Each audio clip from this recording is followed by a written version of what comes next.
భారత రక్షణ రంగంలో ఒక కొత్త యుగం మొదలైంది. అదే శేష్నాగ్ 150. ఇది ఒక అత్యాధునిక long range swarm attack drone. ఇది శత్రువుల గుండెల్లో వణుకు పుట్టించే భారీ సామర్థ్యాలతో తయారైంది. దీని యొక్క ప్రత్యేకత ఏంటంటే ఇది కేవలం ఒక డ్రోన్లా కాకుండా ఒక గుంపులాగా వెళ్ళి దాడి చేస్తుంది. ఒకేసారి వందలాది డ్రోన్లు శత్రువుల ఎయిర్ డిఫెన్స్ని తికమక పెట్టి వాటిని ధ్వంసం చేయగలవు. ఇందులో ఉండే ఏఐ సదుపాయం వల్ల ఇవి తమతో తాము సమాచారాన్ని పంచుకుంటూ లక్ష్యాన్ని ఛేదిస్తాయి. ఈ డ్రోన్లు 1000 కిలోమీటర్ల కంటే ఎక్కువ దూరం ప్రయాణం చేసి శత్రువుల స్థావరాల్ని దెబ్బకొట్టగలవు. ఇవి 25 నుంచి 40 కిలోల బరువున్న పేలుడు పదార్థాన్ని మోసుకెళ్తాయి. దీనిని బెంగళూరుకి చెందిన new space research and technology వారు అభివృద్ధి చేశారు. ఇవి శత్రువులపైన దాడి చేసే విధానం చాలా తెలివిగా ఉంటుంది. ముందుగా కొన్ని పదుల సంఖ్య డ్రోన్లను గాల్లోకి వదులుతారు.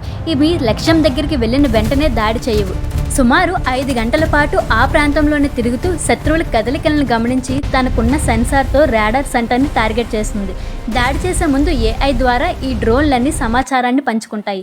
శత్రువులు ఒకవేళ జీపీఎస్ సిగ్నల్ జామ్ చేసినా ఈ డ్రోన్ తనకున్న హై కెమెరాతోని లక్ష్యాన్ని ఖచ్చితంగా గుర్తిస్తుంది.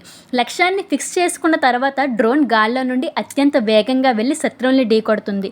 శేష్నాగ్ 150 అనేది వన్ టైమ్ యూజ్ డ్రోన్. అందుకే దీన్ని సూసైడ్ డ్రోన్ అని కూడా పిలుస్తారు. ఇది ఖరీదైన మిసైల్ చేసే పని చాలా తక్కువ ధరలోనే పూర్తి చేస్తుంది. అందుకే దీన్ని పేదవాడి క్రూజైల్ మిసైల్ అని కూడా అంటారు. ఒక్కసారి ప్రయోగిస్తే తన లక్ష్యాన్ని చేరుకొని దేశం కోసం తనకు తానే అర్పించుకుంటుంది. భారత సరిహద్దుల్లో ముఖ్యంగా చైనా పాకిస్తాన్ బోర్డర్లో ఉండే ఎత్తైన పర్వత ప్రాంతాల్లో శత్రువుల యొక్క రాడార్లు కళ్ళుగప్పి ప్రవేశించడానికి ఈ డ్రోన్లు ఉపయోగపడతాయి. మరిన్ని ఇంట్రెస్టింగ్ వీడియోస్ కోసం నా ఛానల్ని సబ్స్క్రైబ్ చేసుకోండి.